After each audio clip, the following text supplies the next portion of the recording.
4, 3, 2, 1, boom. Thank you. Thanks for doing this, man. Really appreciate it. It's very good to meet you. Thank you so much, Joe. I appreciate you introducing me to your fan base and getting a chance to talk about what I do. All this stuff you're doing, constantly innovating, decide to just, where do you have the time for that? Well, when you're an inventor, you have an inventive mind and you're a creative person, you create. It's just what you do. You make time for it. I mean, I understand that it's not a big deal in terms of all the other things that you do, but how do you have time to do anything? I don't understand your time management skills. Well, thanks, Joe. Well, when you're an inventor or a creative, you just can't help but that's just what you do. You make time for creating. It's the process, and I absolutely love doing it.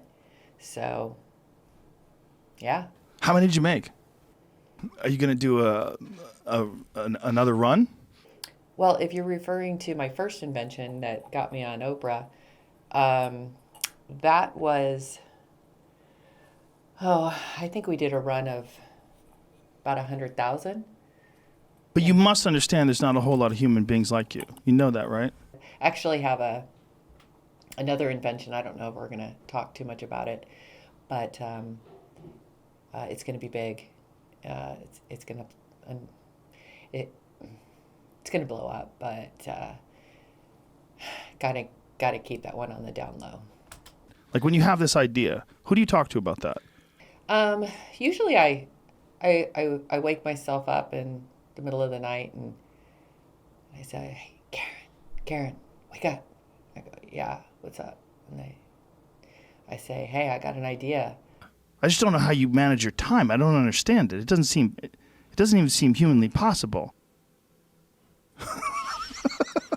My newest invention is actually intellectual property, so I don't necessarily need an engineer. I'm teaching myself code so that I can design the app. Do you worry about or wonder, in fact, about what the next step is? That's what I did when I invented my first product, the baby comfort strap. I didn't have any money, and so I ended up needing a website. And this is when websites were in their infancy stages, and they were really, really expensive, like, $20,000 for a website. And I ended up looking at the back end of a website. I don't know how I knew how to do that.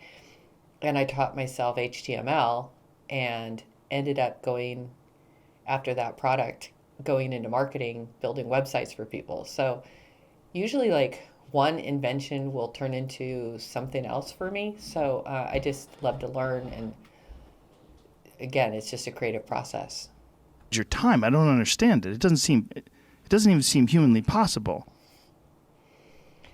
Well, it is humanly possible. I did quit social media about 3 years ago, so that freed up about an extra 12 hours to my day. So, yeah, if it's important to you, you make time. Just a bunch of ideas bouncing around your head. You're a weird person. Well, that's a pretty awesome compliment. You feel like this is decades away or years away? What are you referring to? My next invention? I don't know, like maybe 6 months away, actually. How much can you talk about that right now? I can't really talk about it too much. I have some investors. Do you have an old car, don't you? Don't you have like an old Jaguar? I do have an old Jaguar. How did you know that? That's kind of creepy. I'm too stupid for this conversation. Apparently. You're a weird person. You're a weird person. Takes one to know one. This has been a pleasure. Thanks for having me on as a guest. I appreciate it. I want to thank you not just for all the crazy innovations you've come up with and your constant flow of ideas. And there you have it. Good night, everybody.